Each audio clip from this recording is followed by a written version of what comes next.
Good morning दोस्तों, मैं Rajendra sir आपका यूट्यूब चैनल RPGS रिसर्च में स्वागत करता हूं। दोस्तों, आज हम लोग मौलिक अधिकार पे बात करेंगे और मौलिक अधिकार जो आपका पहला मौलिक अधिकार है वह समता या समानता का अधिकार है।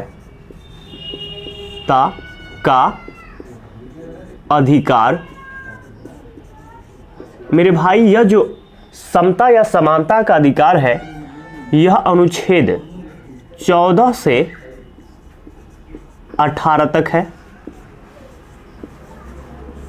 समता या समानता का अधिकार कहां से कहां तक है? तो 14 से 18 तक है। इसका जो पहला अनुच्छेद है वह है 14 और 14 कहता है राज्य किसी भी व्यक्ति को विधि के समान समता, विधि के समान संरक्षण से वंचित नहीं करेगा, चाहे वह भारत का नागरिक हो चाहे वह विदेशी। तो आइए अनुच्छेद 14 को देखते हैं। राज्य किसी भी व्यक्ति को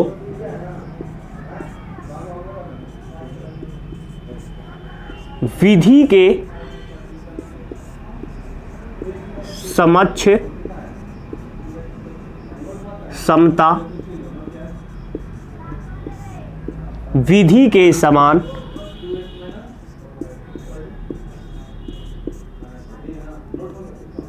संरक्षण से वंचित नहीं करेगा, वंचित नहीं करेगा। अनुच्छेद 14 का ये अगर यह आपको लाइन समझ में आ जाएगा तो अनुच्छेद 14 कभी गलत नहीं होगा। देखिए क्या बोल रहा है, राज्य किसी भी व्यक्ति, इस शब्द को हमको पकड़ना है, किसी भी व्यक्ति की बात कर रहा है, विधि के समक्ष समता और विधि के समान संरक्षण। एक यह हमको समझना है और तीसरा यह, पहले व्यक्ति देखना है कि व्यक्ति क्या है, दूसरा हमको देखना है कि विधि के समक्ष समता क्या होता है और तीसरा देखना है विधि के समान संरक्षण क्या होता है। आइए इन तीनों बिंदुओं पर हम बात करते हैं। व्यक्ति, अगर व्यक्ति की मेरे भाई बात करता है तो व्यक्ति दो प्रकार के होते हैं। एक तो आपका नागरिक जो भारत का नागरिक हो और दूसरा जो होता है वह है विदेशी। विदेशी मेरे भाई, भारत के नागरिक में भी आपके दो कैटेगरी होती है।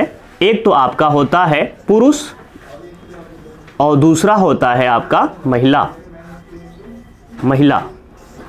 मेरे भाई, यह दो कैटेगरी के बाद एक और अन्य कैटेगरी आता है जिसका नाम होता है मेरे भाई हिजड़ा। हिजड़ा, देखिए हिजड़ा भी भारत के ही नागरिक होते हैं। इनका भी अगर जन्म अनुच्छेद 5 के तहत कहता है कि संविधान लागू होने से पूर्व अगर उनका 5 वर्ष पहले अगर वह भारत में निवास कर रहे होंगे तो यह भारत के नागरिक कहलाएंगे। तो इनको भी भारत में विधि के समक्ष समता, विधि के समान संरक्षण प्राप्त है। यह एक केस बना था, उसी के तहत इनको कहा गया कि यह भी राष्ट्र के नागरिक है और इनको भी समानता का अधिकार है। ठीक है, वह केस क्या था? तो वह केस का नाम है राष्ट्रीय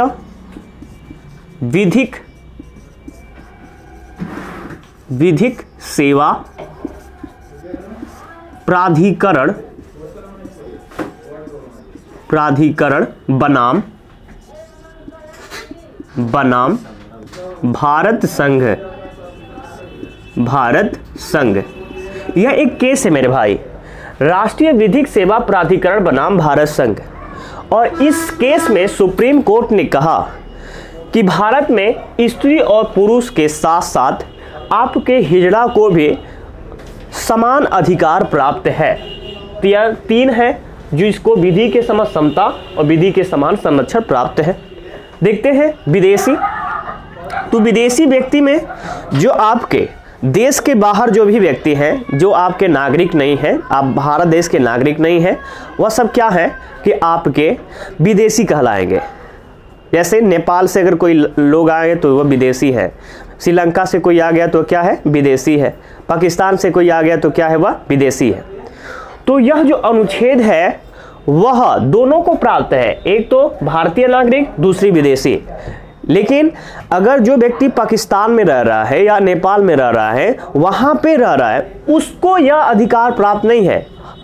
जो भी विदेशी है, भारतीय सीमाओं के अंदर है, यह आपका अनुच्छेद उसको भी प्राप्त करता है। कहता है कि विधि के समक्ष समता विदेशी को भी प्राप्त है, विधि के समान संरक्षण उसको भी प्राप्त है। तो विदेशी क्या है, जो भारतीय सीमा के अंदर हो, जो भारतीय सीमा के अंदर हो, यह कहता है बात, अंदर हो। तो यह समझ लीजिएगा, व्यक्ति की बात कर रहा है तो दो, एक तो नागरिक जो भारतीय नागरिक, दूसरा है विदेशी मेरे भाई। आई विधि के समक्ष समता, यह दूसरा पॉइंट है, इसको देखते हैं। विधि के समक्ष समता, देखिए यह पहले इंपॉर्टेंट कहां से है, क्या यह क्या है इसमें, तो यह मेरे भाई पहले पूछता है कि यह विधि के समक्ष समता कहां से लिया गया है, तो मेरे भाई ब्रिटेन से लिया गया है, विधि के समक्ष समता। हाँ, एक देखिए विधि के समक्ष समता में हम समझने का सबसे मुख्य इसका बिंदु है, कहता है कि ब्रिटेन में एक बहुत ही बड़े प्रोफेसर थे जिनका नाम था प्रोफेसर एवी डाइसी।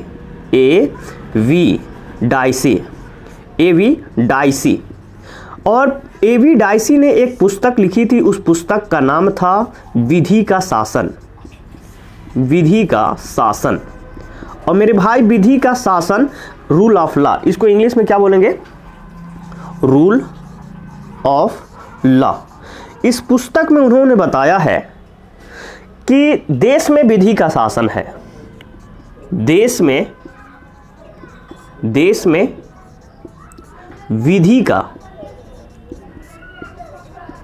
शासन है, देश में विधि का शासन है। दूसरा, देश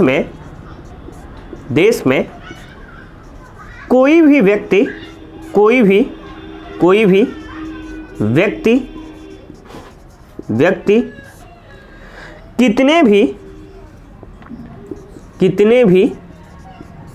कितने भी ऊंचे पद पर या राजा या तानाशाह क्यों न हो,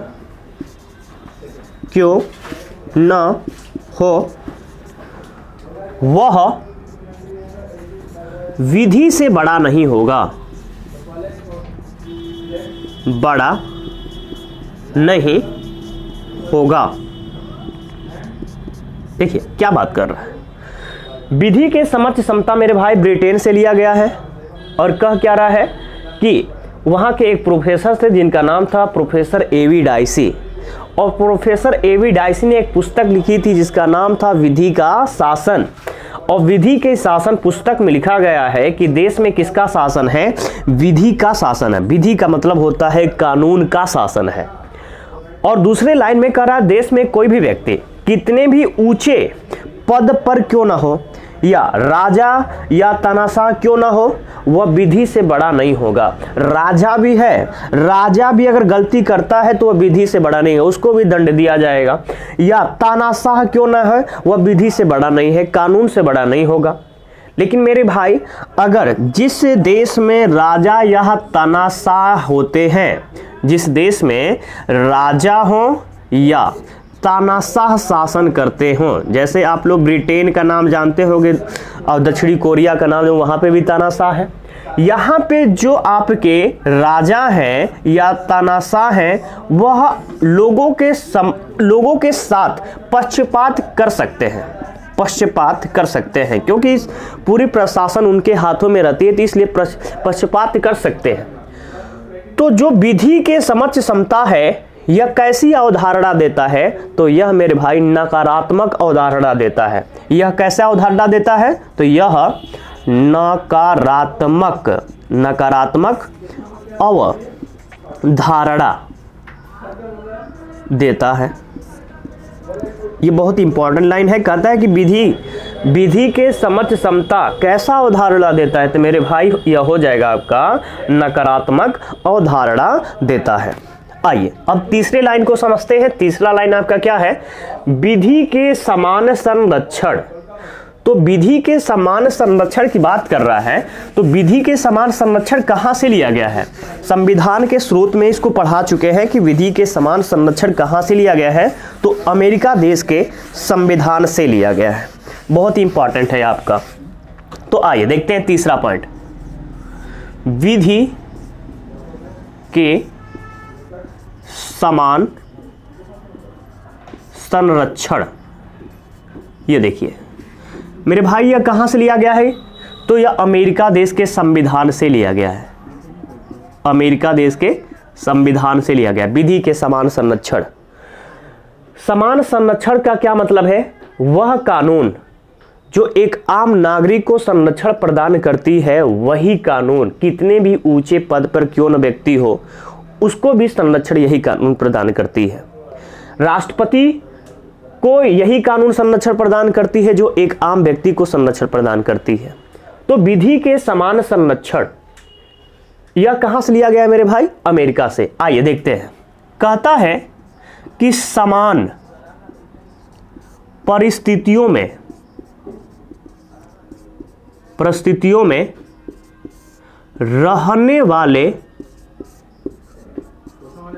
व्यक्ति के साथ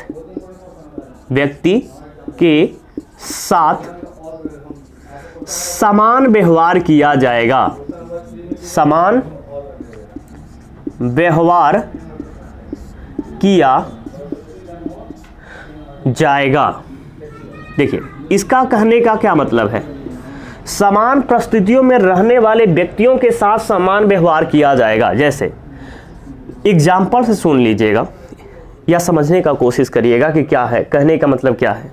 मान लीजिए एक व्यक्ति हैं राम और दूसरे व्यक्ति हैं श्याम और तीसरे व्यक्ति कोई भी ले लीजिए, कृष्ण ही ले लीजिए। जब राम श्याम आ गए तो कृष्ण भी आ जाए। राम एक आम आदमी है। आम का मतलब ये जॉब वॉब नहीं करते हैं, आम आदमी है। और श्याम क्या है कि मान लीजिए पुलिस डिपार्टमेंट में है, यूपी में है, यूपी पुलिस डिपार्टमेंट में है। और यू क्या है? कृष्ण जी जो है यूपीएसआई जी, यूपीएसआई सब इंस्पेक्टर है। राम चोरी करते हैं, राम चोरी, और श्याम भी चोरी करते हैं और कृष्ण भी चोरी करते हैं। जो चोरी करते हैं, चोरी करते हुए राम जी अगर पकड़े जाते हैं तो इन पे जो धारा लगेगा मेरे भाई वह 379 लगेगा। इन पे भी कौन सा लगेगा? 379। और इन पे भी कौन सा लगेगा? 379। राम एक आम व्यक्ति है, इन पे भी वही धारा। यह यूपीपी में है, पुलिस है, उन पे भी वही धारा। और यह यूपीएसआई में है, उनको भी यही धारा लगेगा। अगर एक आम व्यक्ति को अगर चोरी की सजा 3 ईयर का मिलेगा, 3 साल का मिलेगा, प्लस इनको जुर्माना भी लगेगा, तो वही सजा एक श्याम को भी मिलेगा और वही सजा आपको किसको मिलेगा? दरोगा को भी मिलेगा। तो विधि के समान संरक्षण कर रहा है कि वह कानून जो एक आम व्यक्ति को संरक्षण प्रदान करता है, वही कानून सबको संरक्षण प्रदान करता है। अगर एक आम व्यक्ति चोरी करता है तो उसको भी 3 ईयर का सजा मिलता है, 3 साल का सजा मिलता है। तो एक पुलिस डिपार्टमेंट का एक अधिकारी भी अगर चोरी करता है तो उतना ही मिलेगा। कितने ईयर? 3 साल का ही मिलेगा। तो मेरे भाई यह कहता है कि विधि के समान संरक्षण, सबको समान संरक्षण दिया गया है। इनके साथ यह विभाग में कार्य करते हैं तो विभागीय कार्रवाई भी किया जाएगा, इन पे भी और इन पे भी, लेकिन इन व्यक्ति पे नहीं किया जा सकता है क्योंकि यह एक आम व्यक्ति है। इसलिए यह क्या और कैसा अवधारणा देता है? तो आपका यह आपका सकारात्मक अवधारणा देता है। कैसा अवधारणा देता है? सकारात्मक अवधारणा देता है। बहुत इंपॉर्टेंट है। और विधि के समक्ष अगर समता पूछ दे तो कैसा अवधारणा देता है मेरे भाई, तो वह नकारात्मक अवधारणा देता है। जबकि आपका विधि के समान संरक्षण कैसा अवधारणा देता है, तो यह सकारात्मक अवधारणा देता है। इससे आपके 3 केसेस बड़ा इंपॉर्टेंट है, लिख लीजिएगा उस केस का नाम भी। ईपी रोयप्पा, ईपी रोयप्पा बनाम, ईपी रोयप्पा बनाम तमिलनाडु राज्य, तमिलनाडु राज्य। फिर आपका नरगिस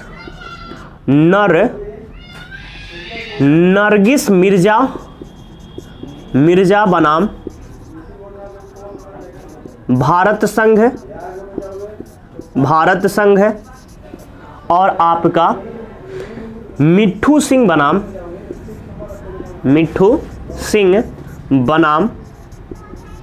पंजाब राज्य। ये 3 केसेस आपका संबंध किससे है, तो अनुच्छेद 14 से है। ईपी रोयप्पा बनाम तमिलनाडु राज्य, नरगिस मिर्जा बनाम भारत संघ, मिट्ठू सिंह बनाम पंजाब राज्य। इसको डिटेल में डिस्कस किया जाएगा, लेकिन अभी हाल ही में आप लोग का यूपीएसआई का मूल विधि का क्लास स्टार्ट की जाएगी, उसमें यह तीनों का जिक्र किया गया है। उसमें इस तीनों केस को देखा जाएगा कि इस तीनों केस का संबंध क्यों 14 ही से है। तो मेरे भाई यह है। हाँ, एक चीज और है कि इसका कुछ अपवाद भी है, 14 का कुछ अपवाद भी है जिन पे लागू या नहीं हो सकता है। वह मेरे भाई है राष्ट्रपति बोल रहा है, उपराष्ट्रपति और आपके राज्यपाल, पहले लिख लीजिएगा राज्यपाल, उसके बाद राजनयिक,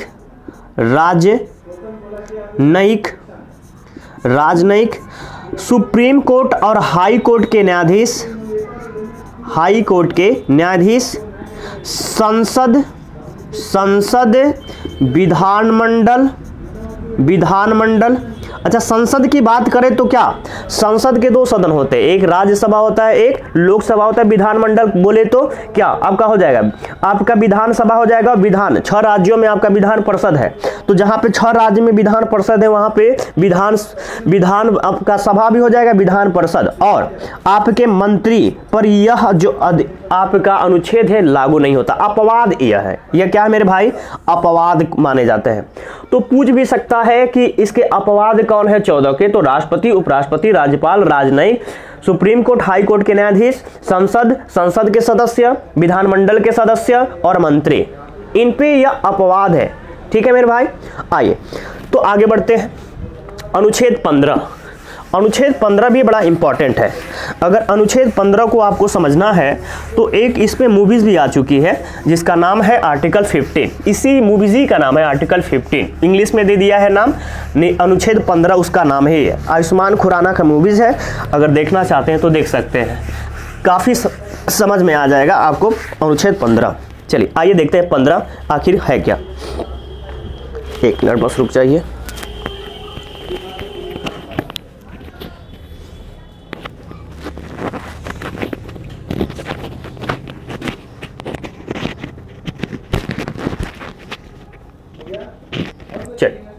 देखते हैं अनुच्छेद 15। अनुच्छेद 15 कहता है सामाजिक समानता का प्रावधान, सामाजिक समानता का प्रावधान है। समाज में क्या आपको समानता दिया गया है, उसका प्रावधान किसमें है, अनुच्छेद 15 में है। मेरे भाई यह सिर्फ केवल भारतीय नागरिक को प्राप्त है, तो केवल किसको प्राप्त है, भारतीयों को प्राप्त है। यह विदेशियों को नहीं प्राप्त है, केवल किसको प्राप्त है, भारतीयों को प्राप्त है। अनुच्छेद 15 में इतना ही कहता है कि सामाजिक समानता, समाज में रहने वाले लोग 4 कास्ट होते हैं, ब्राह्मण होते हैं, क्षत्रिय, वैश्य और शूद्र, उनको क्या क्या समानता दिया गया उसकी बात करता है। 15(1) देख लीजिएगा, 1 क्या बात कर रहा है, 15(1) देखिएगा, कहता है कि राज्य किसी भी व्यक्ति को धर्म, या लाइन समझने का कोशिश करिएगा, धर्म, मूलवंश, जाति, लिंग, जन्म स्थान के आधार पर कोई भेदभाव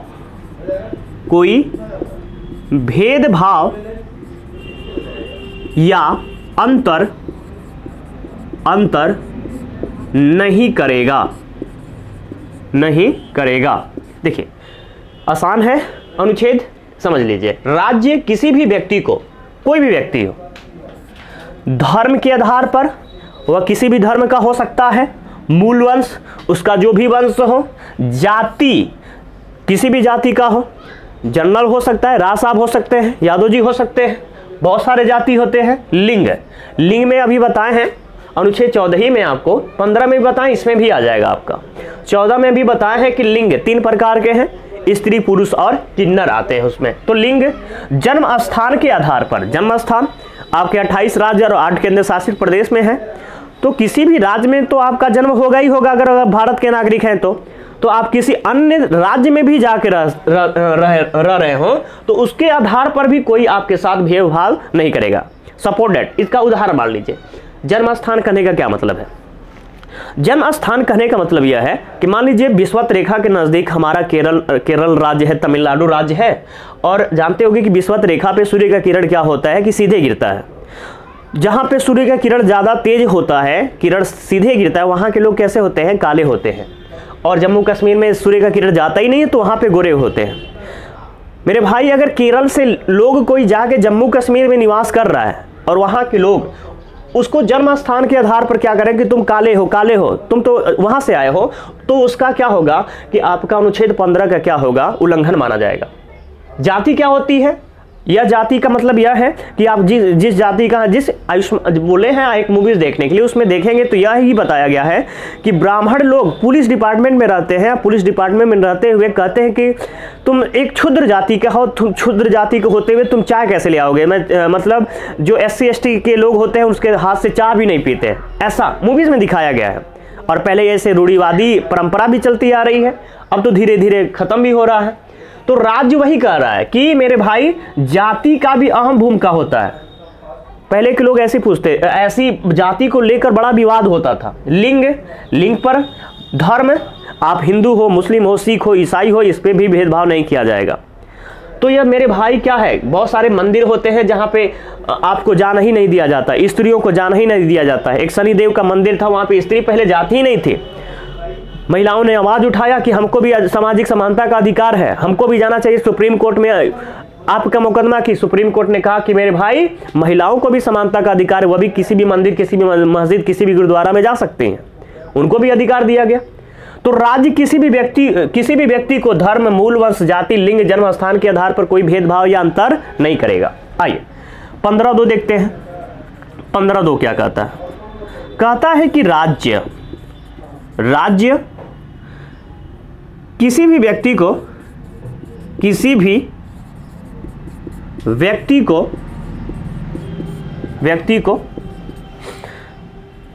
यही ऊपर वाला ही लाइन रहेगा इतना, धर्म, मूल वंश, जाति, लिंग, जन्म स्थान के आधार पर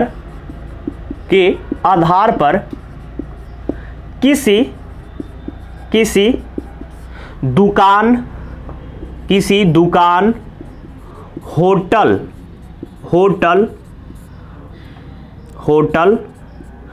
भोजनालय, हॉस्पिटल, रेलवे स्टेशन,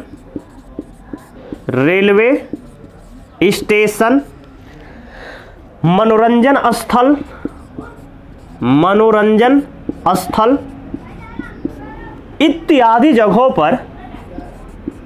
इत्यादि स्थानों पर कोई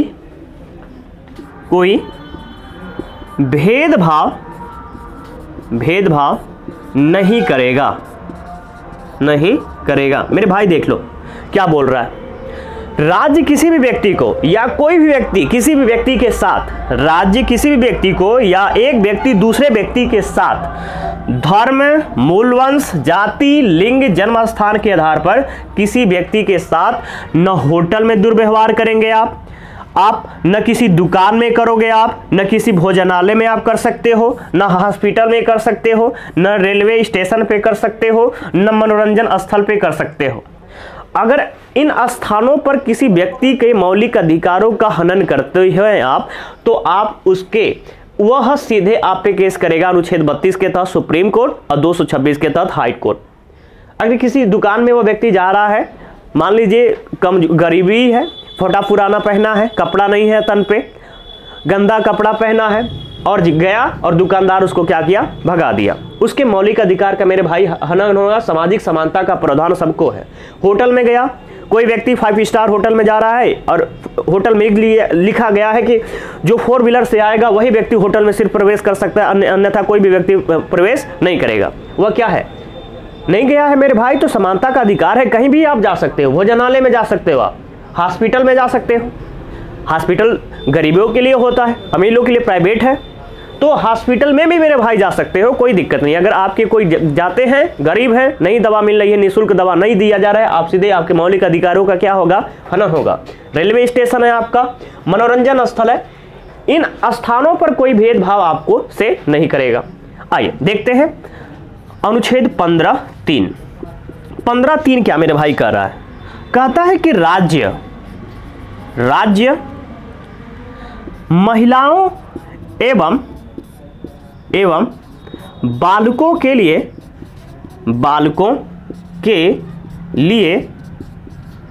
विशेष प्रावधान करेगा।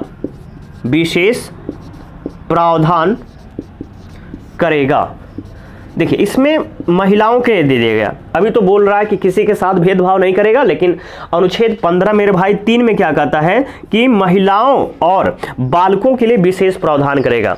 राज्य क्या विशेष महिलाओं और बालकों के लिए किया है, तो देख लीजिए महिलाओं और बालकों क्या किया है इनके लिए। तो महिलाओं के लिए कार्यक्रम बहुत चलाए गए हैं, जैसे बेटी पढ़ाओ बेटी बचाओ यह अभियान चलाया गया था। सुकन्या योजना चलाया गया है, सुकन्या योजना मेरे भाई, सुकन्या योजना। जननी सुरक्षा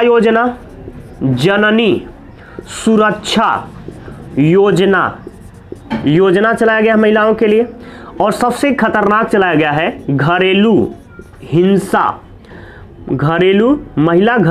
महिला कर लीजिएगा, महिला घरेलू हिंसा संरक्षण अधिनियम 2005। अगर किसी महिलाओं के साथ आप क्रूरता करते हैं, आप कमेंटबाजी करते हैं, तो कहता है कि आईपीसी का धारा 498 बी के तहत यह सीधे आप पे मुकदमा दायर कर सकते हैं। अगर आप उन पे किसी महिलाओं पे आप कमेंट करते हैं, उसको ताना मारते हैं, वह सीधे जाके आप पे केस कर सकती है। और धारा कौन सा लगेगा आपको, तो धारा लगेगा 498 बी लग जाएगा, आप जेल जा सकते हो, जुर्माना से दंडित भी हो सकते हो। बालकों के लिए मेरे भाई क्या राज्य किया है, तो सर्व शिक्षा अभियान चलाया है, सर्व शिक्षा अभियान चलाया है। और एक मिड डे मील योजना भी चलाया था। मिड डे मील प्राइमरी और जूनियर दोनों में मिलता है मेरे भाई मिड डे मील।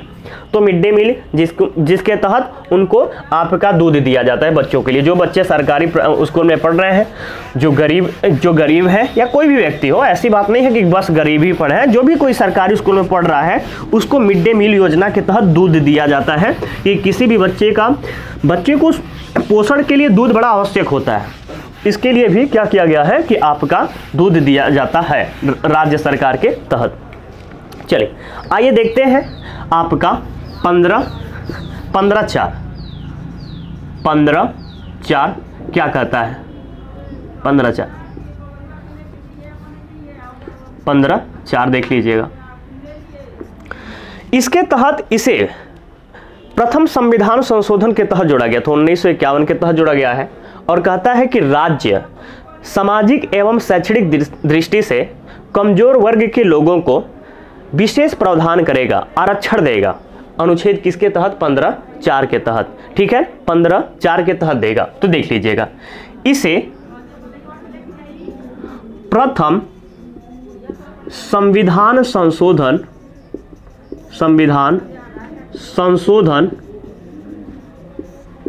1951 के तहत जोड़ा गया है। इसके तहत राज्य सामाजिक एवं शैक्षणिक दृष्टि से सामाजिक एवं शैक्षणिक दृष्टि से पिछड़े लोगों तथा अनुसूचित जाति एवं अनुसूचित जनजाति के लिए विशेष प्रावधान करेगी। देख लीजिए, इसे प्रथम संविधान संशोधन 1951 के तहत जोड़ा गया है। मतलब क्या कह रहा है कि 15/3 तक आपका मूल संविधान में था, 15/3 तक आपका आर्टिकल 15 में था, लेकिन इसे बाद में जोड़ा गया है।